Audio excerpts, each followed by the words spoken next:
Take it away, Melissa. Thank you. Thanks, all. Thanks, Pam. Thanks, Kelly. Thanks. Welcome to those that are new. We're really happy that you've joined us. My name is Melissa C. I'm a recovered compulsive overeater. I live in New York and really happy to be here tonight. I love sharing on this particular step. This is a step that's full of hope. We're going to look at step 2 tonight. I'm going to get into the AA 12 and 12. I think it's got an awful lot to add. We're sort of like in the midst of doing this like dive into step 2 here, where last week Janet started We Agnostic, and now this week I'm going to talk about step 2 from the AA 12 and 12, and then I think we'll follow up next week with Janet from We Agnostic. And maybe perhaps tonight I might weave in some of the appendix from the book, or I might actually hold off and do that following Janet, in 2 weeks. So tonight I'm going to get into the AA 12 and 12, and I think it's an excellent resource for us. It's got great information here. It delves in real deep about lots of things, and it's a book that I love to study, and I think it's worth us looking at. So we're gonna jump right in, and page 25. It says, came to believe that a power greater than ourselves could restore us to sanity. And on page 25, it says that the moment they read step 2, most AA newcomers are confronted with a dilemma, sometimes a serious one. And so, here we're told that we have a problem, and it's a very serious problem that we find out when we read step 2. And so what is this problem, right? They're not talking about the problem of the food. They're not talking about the problem of the alcohol. They're talking about the dilemma of step 2. And so what's the problem? Well, it says here, having reduced us to a state of absolute helplessness, you now declare that none but a higher power can remove our obsession. And so that's the dilemma. Our dilemma is that we lack sufficient power. That's the dilemma. And our solution must be to get sufficient power, right? If my power is insufficient, it makes sense that I am here because I need sufficient power source. And so we're told that this higher power is the only thing that can remove this obsession. That's it. It's the only thing. Not a good food plan, not a great sponsor, not an awesome workshop and great meetings, but a higher power. That's the only thing that can remove the obsession. And so, all right, so what's the dilemma? What's the problem with that? Well, here we go. Some of us won't believe in God, and others can't. And still others who do believe that God exists have no faith whatever that he will perform this miracle. That's the problem. So we're given 3 different categories that people fall into. And one, some of us won't believe in God's existence, refusal to believe. 2, others can't believe. Or some believe in the existence but have no faith that God can perform this miracle, or God will perform this miracle. And so I think we could break it down, and let's look at each of them. So first we'll start with who won't believe, right? Let's look at who won't believe. In the book calls that person belligerent. They say that they're belligerent and that their state of mind is savage. That's how they describe them. And if you look at belligerent, what that means is aggressive, argumentative, confrontational. And I was belligerent. I was quietly belligerent. I was like, no, always the no, but kind of response. Yeah, no, but no. And a savage sounds so awful, but a savage state of mind is out of control, right? Wild, brutal, lawless, untamed. And that sounds really harsh. I mean, if your only crime, in a sense, is that you won't believe in God, right? Are you really all that bad? Well, you're here, right? Somebody lands here, which means that their human functioning is ineffective. Like, that's what happens when we come here and decide to stay. It's no longer, I need to lose 5 pounds. It's that my functioning as a human is ineffective, is not working. And so out of control, yeah, clearly out of control. And I know for me in my active addiction, I did not behave in ways I would say that were in agreement with laws, right? It wasn't that I didn't know right from wrong. I knew right from wrong. I always knew right from wrong. I just often didn't think that it applied to me.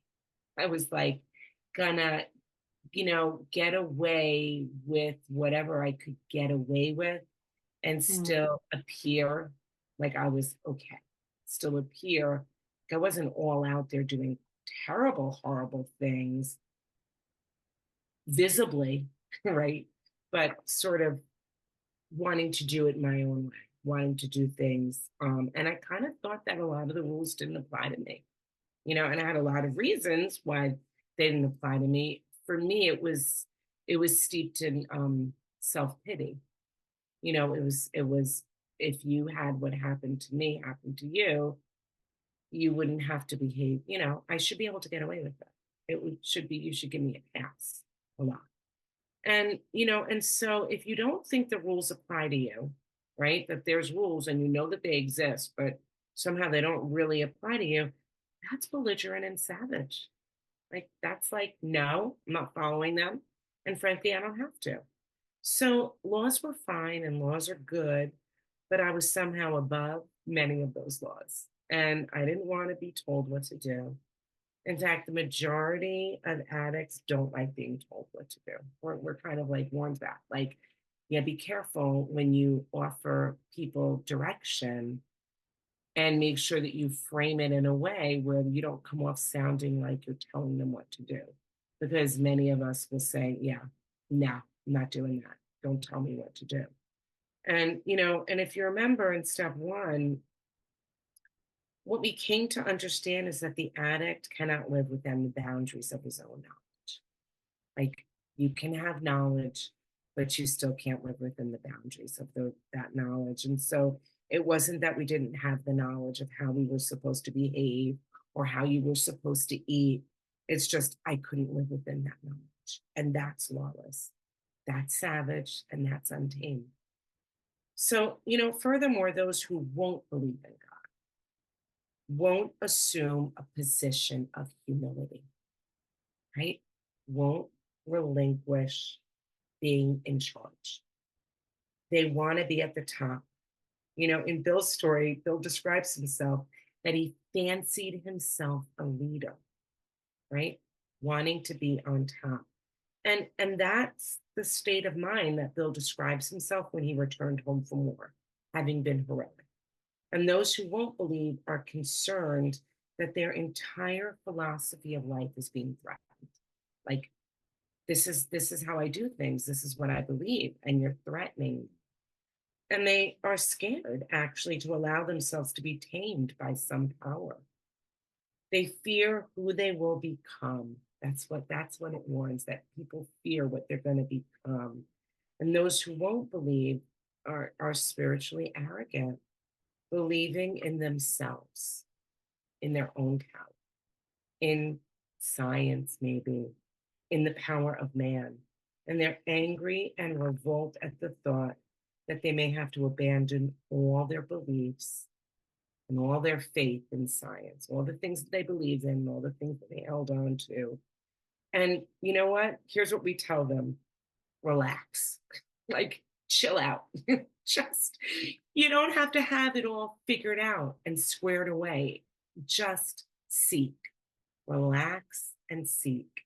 You know, um, Seek to be willing.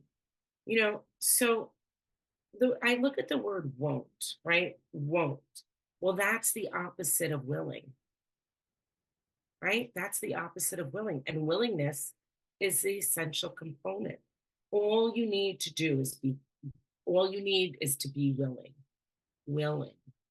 And so, how do you become willing, right? What are the components? Like, oftentimes I hear people say, well, I'm praying for the willingness to be willing. And I'm all for prayer, but oftentimes what that means is I'm praying until I feel like doing some things. It's not really what willingness is. It's not until I get the feeling that I want to do it.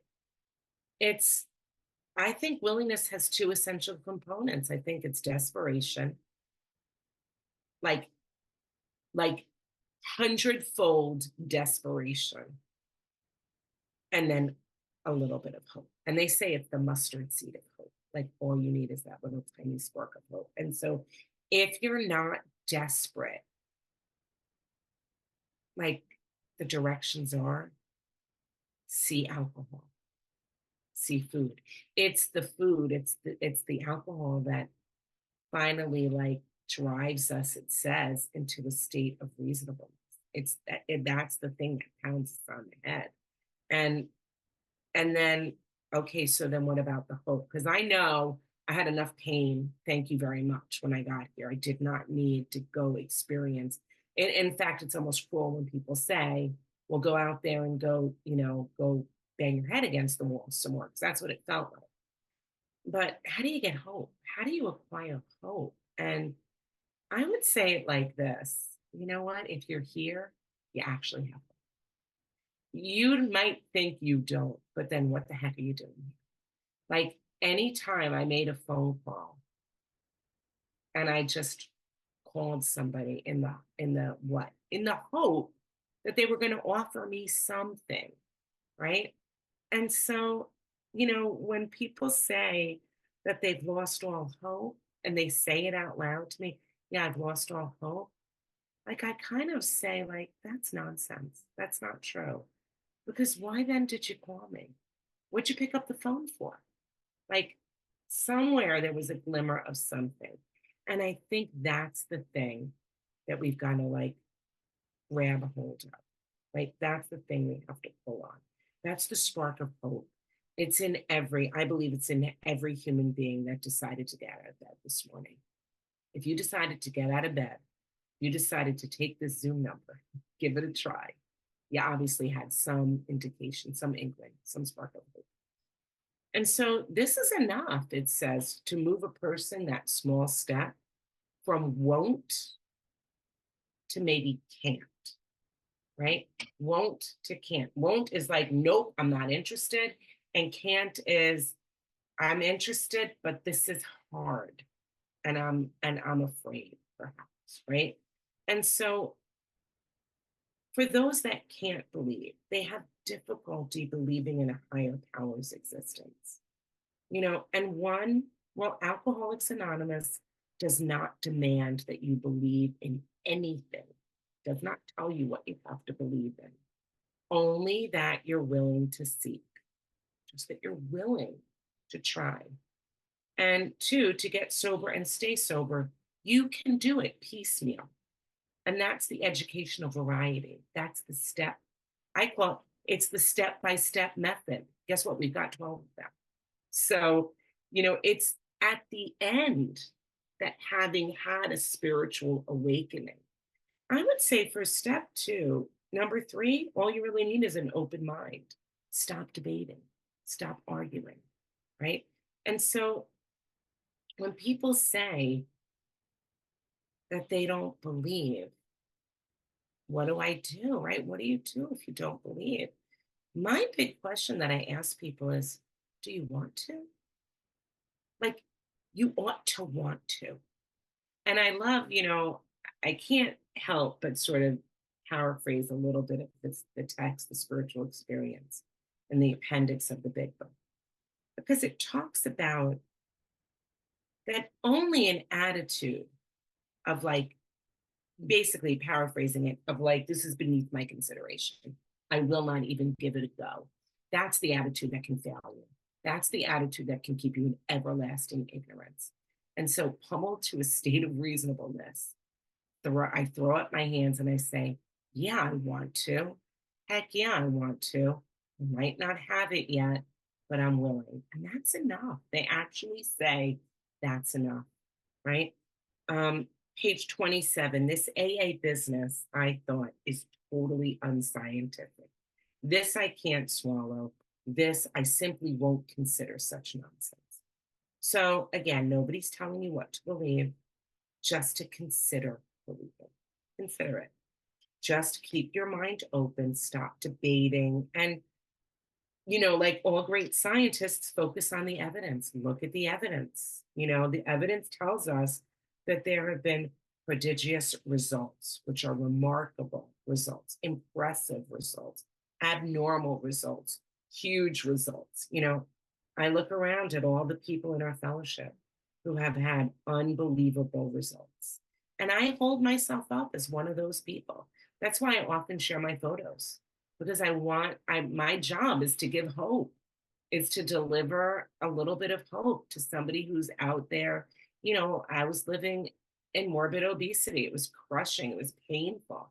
When I show people who are currently living in morbid obesity, who are wondering, there's no way this can work for me. Can this really work for me? But they're here, right? And I happen to show them my photo. Oftentimes, what I know happens is that spark of hope gets a little bit more ignited. Because surely, if it can happen for me, it can happen for you. And so, if you want hope, if you're looking, right, to grow your hope, well, come to meetings where people are talking about the miracle of recovery. Come to meetings where it's not just a drunk-a-lot. Come to the rooms where people are clearly alive and on fire, and want to share, right, their story of hope. And so every one of us who has had a miracle of recovery will tell you that it was the power of God.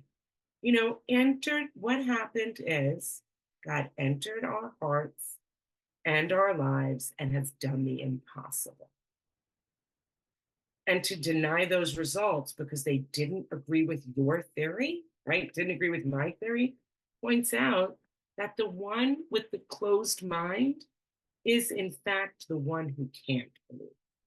That's a person with a closed mind and not much of a science lover after all. So if you're like clinging to science and saying this thing is unscientific, but you don't look at any of the evidence of the result, well, perhaps the unscientific one was me.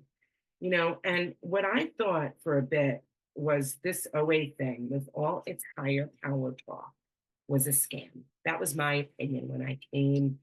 I thought, okay, this is like a cult. These people all sort of say the same thing at the same time. They're like smiling, like they look like they drunk the Kool-Aid. People are hugging me. It's weird. They're talking about God. I don't want to be tricked into this. Like, this is a scam. And I'll tell you this idea got slowly planted in my consciousness. Could you just allow yourself to go with it? So what if it's a scam? Is anybody asking you to do anything that goes against your moral code? Nope. Was anybody asking me to do anything that I felt was dangerous, immoral? Never. Was anybody asking me to pay them ridiculous? Nope. Nobody asked me for a dime. They passed a basket around. If I felt like it, I could put a buck in. And what I got were people who were like falling over themselves, just wanting to help me. And so my thought was, all right, well, if this is a scam, I'll go with it. And today I can happily say, if this is a scam, right? If I've been scammed all these years, it's the best scam in the world. Nobody ever asked me for a dime. I've been tricked. If this is a trick, well, I've been tricked into easily releasing over 160 pounds, right? It's a good trick. I've lost the desire for foods that once owned me. Every single relationship in my life has improved. Every one. I'm a better mother. I'm a better wife. I'm a better sister. I'm a much better daughter. I'm a better teacher. I'm a better neighbor. I'm a better friend. I'm a better citizen than I've ever been before. So this is a great trick. I have been able to go through many of life's difficulties with peace and a faith that just gets stronger over time. And so if it's a scam, it's an awesome scam. Um, and it got me an amazing community full of friends. So it's a good friend, it's a good scam, right? Life of meaning and purpose. So here's the instructions for one who can't believe. To acquire it, I had only to stop fighting and practice the rest of the AA's program as enthusiastically as I could. So our belief is a result of the work. Our our belief comes from the work. I had it backwards. I thought I had to believe first and then I'll do all the work. It's not what it says. Your belief can come. In fact, you're promised that your consciousness of your creator will come to you. Not that you have it yet, but it's like, oh, you don't really know what it is yet. Do the work. It's going to come to you. It's going to form as you're doing it. And so, our belief is the result of the work. And once again, we're told stop fighting and cooperate with the process. Most of us find that our belief develops, strengthens, and grows along the way. It can be gradual, it can be gentle. And over time, what happens is it infiltrates your life. It grabs hold of different parts of your life. It becomes who you are. I say it like gets in your veins, gets in there. And this is what it means to be transformed, to have a transformation. But in order to transform, right, a person has to pursue change. Transformation means change. So you have to cooperate. You've got to say, all right, I'm willing to change. I'm willing to take some actions. And here we're given some reassurance.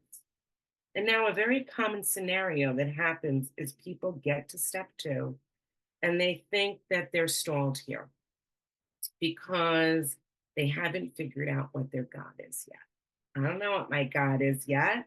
And I get that a lot from people. Like they'll say, well, I'm trying to figure out my conception of God.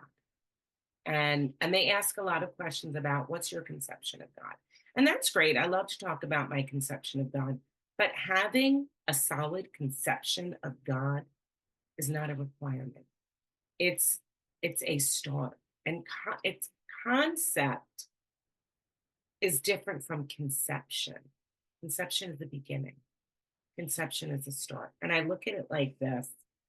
My recovery, I was thinking about it like this. My recovery, my relationship with God is sort of like the plane I get to fly, right?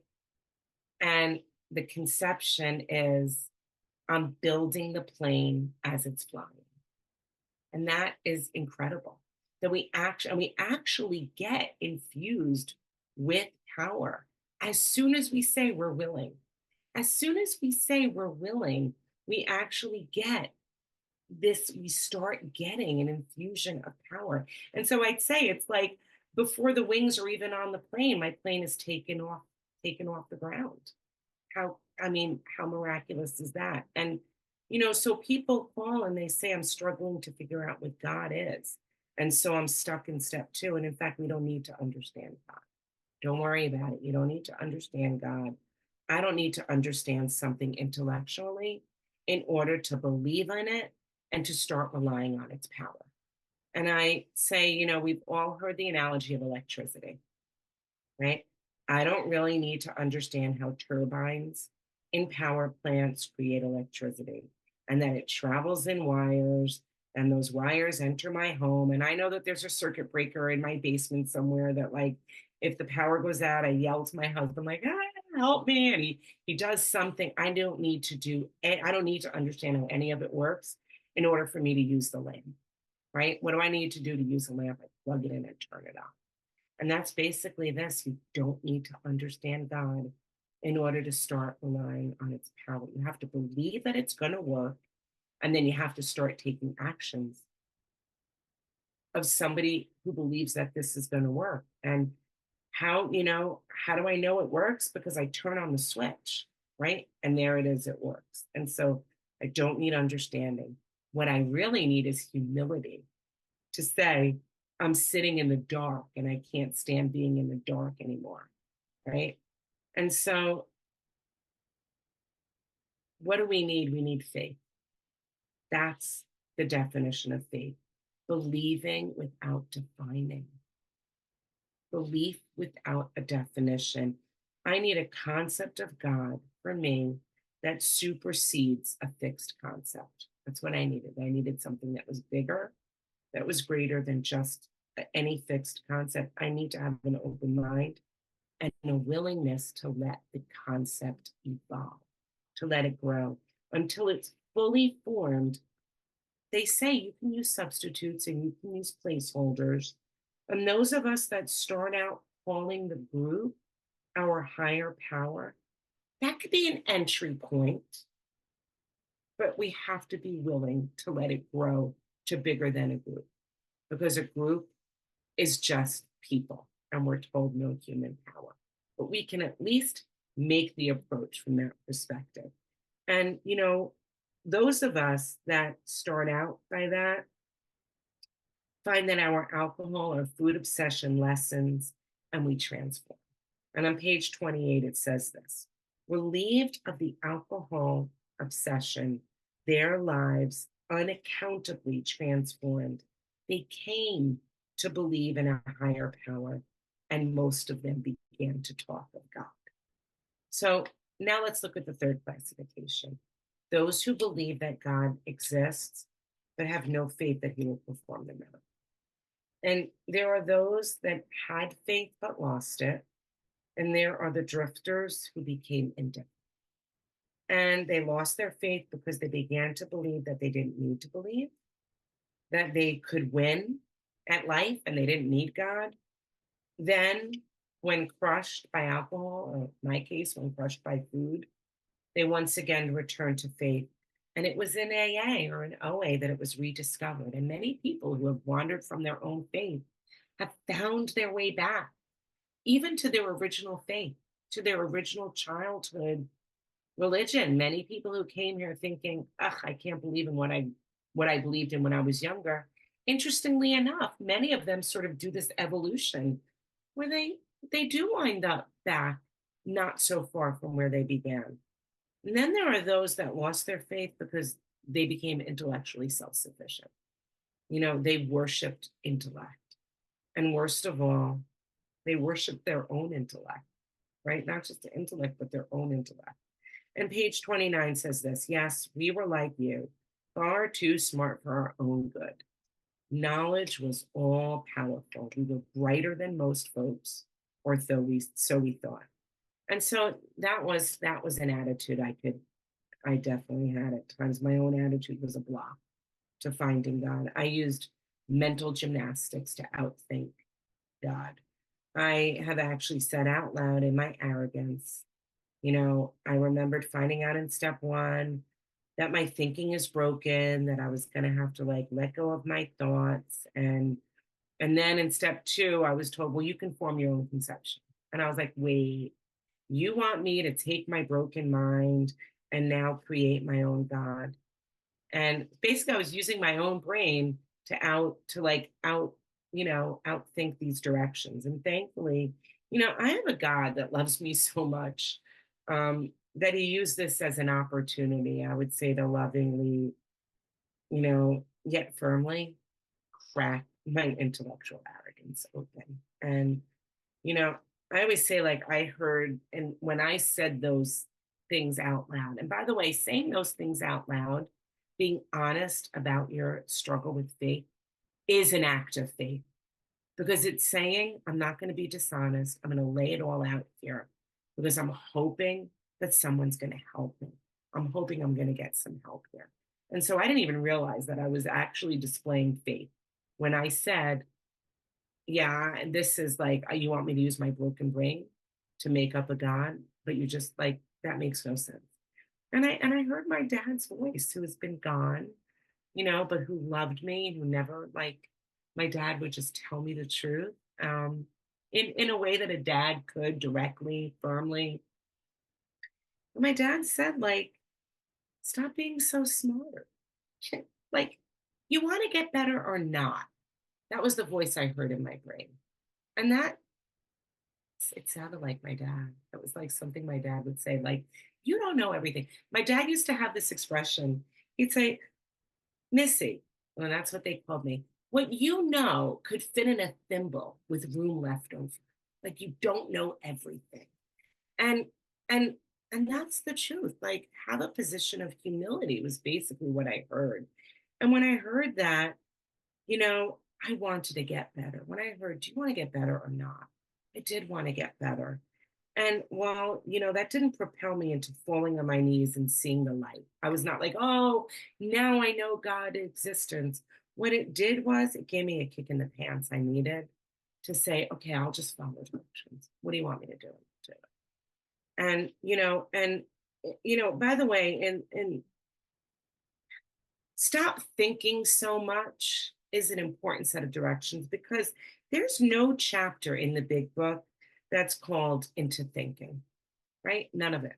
It's called into action. It's called into action. And so believing does not mean that I can't have intellect. You can have intellect. We're not told to abandon all intelligence, right? It's not like now just get stupid. No, that's not it at all. Page 30 says this: humility and intellect could be compatible, provided we place humility first, right? Don't be so smart. Keep an open mind, is really it.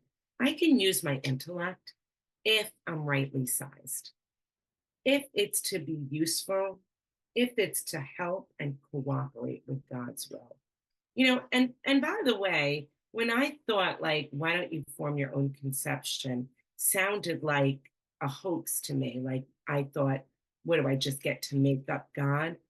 I wasn't so, that actually isn't so, I wasn't so wrong at questioning that, because conception does not mean I get to make up God, but I get to start. I get to have a beginning, right? I get to, like, I'd say it's like this: there's this big game board with lots of squares on it. And I get to decide where I'm going to place my piece so I can begin. But I have to keep an open mind so that my concept can evolve and grow. And that, and so here it also says, then there are those that are disgusted with religion. They are prejudiced against believing. They are confusing man's sin with God's. They are self-righteous and smugly superior. And page 30 says this: in belaboring the sins of some religious people, we could feel superior to all of them. Moreover, we could avoid looking at some of our own shortcomings. Self-righteousness, the very thing we had contemptuously condemned in others, was our besetting evil, right? So I hated self-righteousness in other people, but boy, was I self-righteous in pointing out their self-righteousness, right? Finding fault in them because of what I believed that they were finding fault in me.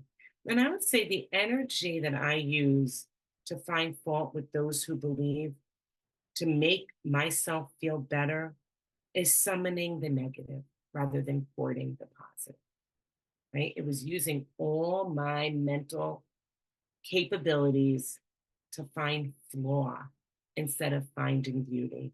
And when I expend my energies and my intelligence to find fault with others, and then I attribute their human flaws as evidence of God's, well, then I'm more like the ones I'm criticizing, right? I'm using all my power to find what's wrong with people. And then there are those that have defied God because we did not get our way, right? It's like, you didn't give me what I want, therefore I won't believe in you. And sometimes it's because we saw God as Santa and we were angry when we didn't get our wishes met. But other times we were met up with tragedies. And so I want to say, when I use my energies to find fault with other people, I was totally overlooking some of the incredible people of religion, right? Like there were some incredible heroes, religious heroes, but I chose not to look at them. I chose to look at the ones that were, easily blatantly sinning before my eyes. Those were the ones that I used my mental energies to focus on. And so here, this idea about defying God because we didn't get our way, because we met up with tragedies. And, you know, page 31 says this: more often though we had met up with some major calamity and to our way of thinking lost out because God deserted us, right? Whether it's the girl we wanted to marry, had other notions, we prayed to God that she changed her mind, but she didn't. We prayed for healthy children, and we were presented with sick ones, or maybe none at all. We prayed for promotions at business, and none came. Loved ones upon whom we heartily depended upon were taken from us and by so called acts of God. And then we became drunkards and asked God to stop that, but nothing happened. And that was the unkindest cut of all. Damn this faith business, we said. And so the problem with this is that we actually never relied on it. We relied on our vision of how things ought to be. And when we didn't get that, we said that there is no God. But at no time did we seek what God's will was for us. And the sad reality, like I always say this, the sad reality is that at one time or another, part of the human condition, the human experience is that we will all meet up with catastrophe, with tragedy, with something sad. It's part of, it's part of the human experience. If you love somebody, we're not immortal, right? We've got an expiration date on our lives here on earth. And so sometimes really bad things happen to some really great people. And and my own experience was I felt like God abandoned me. I didn't want to believe in God because I had come upon some really horrible tragedies, like, hard stuff that I would say, at one point I said, there is no God. There can't be a God. Why would a God let this happen to me? And the other time I would say, God hates me. God must hate me. And both of those are such horribly awful, ways to experience your life, as either is no God or the one that exists doesn't care about you. And neither of those are going to help me with this problem. So I knew I could not begin my conception from that perspective any longer. Like I had to say, okay, I don't understand why some of the hard tragedies happened to me. And I'm gonna kind of surrender my right to understand it. And I'm going to assume that there is a God that loves me. Because for me to assume anything different than that, how am I going to begin? How am I going to even make a start? And so that was the first assumption I made. And then I started looking for evidence that that was true, right? And really, what happened was when I began to take that perspective, what became really clear for me was that no, I did not get a pass on trials and catastrophes, but neither does anybody. And what I started to come to see was that I was still here. Somehow I was still here. Somehow I was still breathing. My feet were still walking, one foot in front of the other. And that I constantly had people show up to usher me through some of the hardest times of my life. I realized that, that the siblings who I thought had abandoned me when I lost a child, I like suddenly realized and remembered, oh my God, they arranged the whole funeral. I just showed up. Totally forgot about that. And I started realizing, there were friends that took care of my husband at that time. There were many people who showed up in my path at different points in my life when I thought that I was abandoned. And so my perspective was skewed. God never abandoned me. I would say, if you're still here, there's obviously always placed people and resources right there, you know, at our disposal where we when and where we needed them. So whatever price and humility we must pay, we would pay. That's what it says here. And next we have the type, who believes he is devout, he believes in God, but suspects that God doesn't believe in him. That's the clergyman, the doctors, the friends and family, who means well and tries hard to help this person. It's a heartbreaking riddle. Like, how can this person not get help, right? But to AAs, he's not really a riddle after all. And this part talks about the quality of faith rather than the quantity of faith. This is the type, who has a checklist maybe of their prayers and practices, but truly their prayers were more of a spiritual transaction rather than a heartfelt looking for a relationship and a connection, as though I could buy my wishes from God. I'll give him my devotion so long as he grants me my wishes. I'll pray this, and now you give me that. And all along, their internal motivation is to have their wishes granted in exchange for prayers and worship.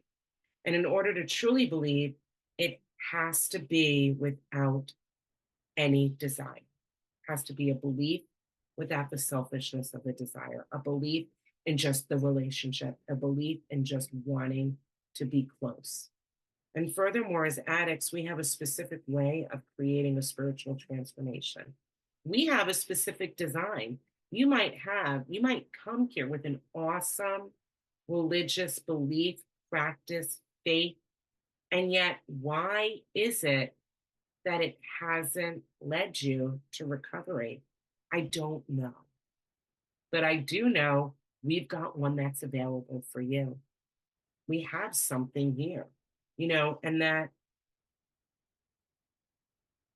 it's a common wondering of the believers who have struggles. We've been asking for something. Sometimes it says we've been asking for something for nothing. The fact was we really hadn't cleaned house so that the grace of God could enter us and expel the obsession. In no deep or meaningful sense had we ever taken stock of ourselves, made amends to those we had harmed, or freely given to any human being without any demand for reward. We had not even prayed rightly. We'd always said, grant me my wishes instead of thy will be done. The love of God and man we understood not at all. Therefore, we remained self deceived and so incapable of receiving enough grace to restore us to sanity. That's what it says here. And page 33 ends with this. Therefore, step 2 is a rallying point for all of us. We can stand together on this step. True humility and an open mind can lead us to faith. And every AA meeting, every OA meeting is an assurance that God will restore us to sanity if we rightly relate ourselves to him. And so, it's like, what a powerful way to end the chapter with an assurance, a guarantee in the restoration of our sanity. To me, it's like a loving, powerful dose of encouragement. If step 1 is the realization that I'm drowning, right? And I cannot rescue myself. Step 2 is the life vest arriving. It's like it's here. The life vest is here. And it's the promise that hang on, help has arrived. And yeah, with that, I will pass.